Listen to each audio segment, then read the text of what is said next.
15वां अध्याय। देश, काल, पात्र और दान का विचार। ऋषियों ने कहा, समस्त पदार्थों के ज्ञाताओं में श्रेष्ठ सूत जी हमसे देश, काल और दान का वर्णन करें। देश का वर्णन। सूत जी बोले, अपने घर में किया देवयज्ञ शुद्ध गृह के फल को देने वाला है। गौशाला का स्थान घर में किए गए देवयज्ञ से 10 गुना, जबकि जलाशय का तट गौशाला से 10 गुना है। एवं जहाँ तुलसी, बेल और पीपल वृक्ष का मूल हो, वह स्थान जलाशय तट से भी 10 गुना महत्व देने वाला है। देवालय उससे भी अधिक महत्व रखता है। देवालय से 10 गुना महत्व रखता है तीर्थ भूमि का तट। उससे भी श्रेष्ठ है नदी का किनारा तथा उसका 10 गुना उत्कृष्ट है तीर्थ नदी का तट। इससे भी अधिक महत्व रखने वाला है सप्तगंगा का तट, जिसमें गंगा, गोदावरी, कावेरी, ताम्रपर्णी, सिंधु, सरयू और रेवा नदियां आती हैं। इससे भी 10 गुना अधिक फल समुद्र का तट और उससे भी 10 गुना अधिक फल पर्वत चोटी पर पूजा करने से होता है। और सबसे अधिक महत्व का स्थान वह होता है जहां मन रम जाए। काल का वर्णन। सतयुग में यज्ञ, दान आदि से संपूर्ण फलों की प्राप्ति होती है। त्रेता में तिहाई, द्वापर में आधा, कलयुग में इससे भी कम फल प्राप्त होता है।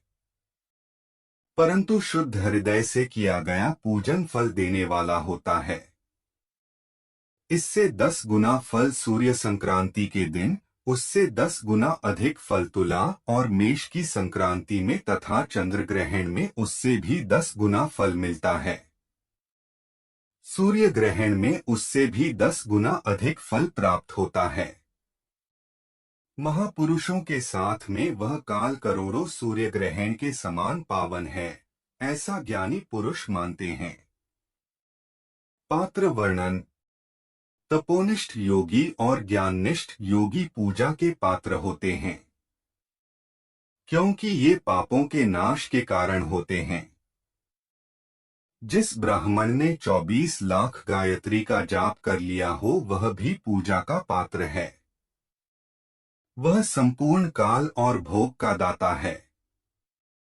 गायत्री के जाप से शुद्ध हुआ ब्राह्मण पर पवित्र है। इसलिए दान, जाप, होम और पूजा सभी कर्मों के लिए वही शुद्ध पात्र है। स्त्री या पुरुष जो भी भूखा हो, वही अन्नदान का पात्र है। जिसे जिस वस्तु की इच्छा हो, उसे वह वस्तु बिना मांगे ही दे दी जाए, तो दाता को उस दान का पूरा फल प्राप्त होता है। याचना करने के बाद दिया गया दान आधा ही फल देता है। सेवक को दिया दान चौथाई फल देने वाला होता है। दीन ब्राह्मण को दिए गए धन का दान दाता को इस भूतल पर 10 वर्षों तक भोग प्रदान करने वाला है।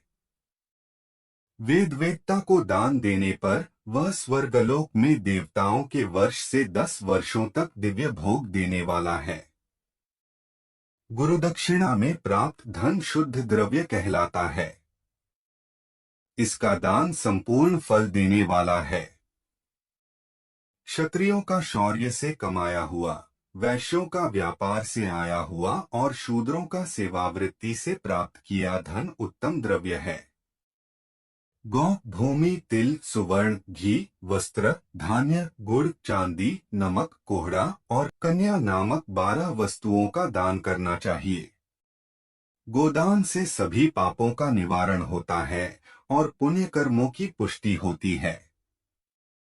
भूमि का दान परलोक में आश्रय देने वाला होता है। तिल का दान बल देने वाला तथा मृत्यु का निवारक होता है। सुवर्ण का दान वीर्यदायक और घी का दान पुष्टिकारक होता है। वस्त्र का दान आयु की वृद्धि करता है। धान्य का दान करने से अन्न और धन की समृद्धि होती है। गुड़ का दान मधुर भोजन की प्राप्ति कराता है। चांदी के दान से वीर्य की वृद्धि होती है। लवण के दान से षड्स भोजन की प्राप्ति होती है।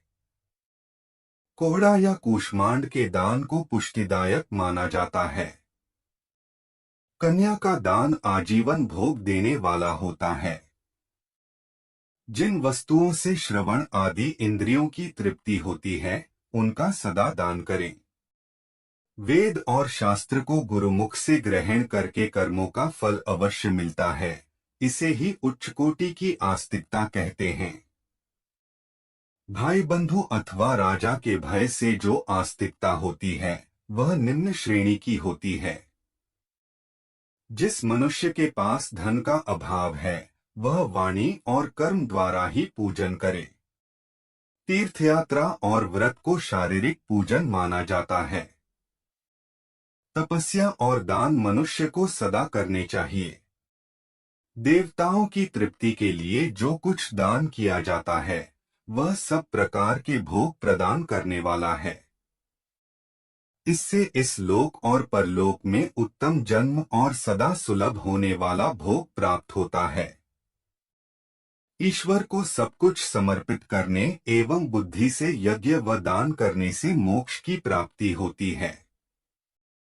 अगर वीडियो पसंद आ गई हो तो वीडियो को लाइक करके चैनल को सब्सक्राइब कर दीजिएगा। धन्यवाद।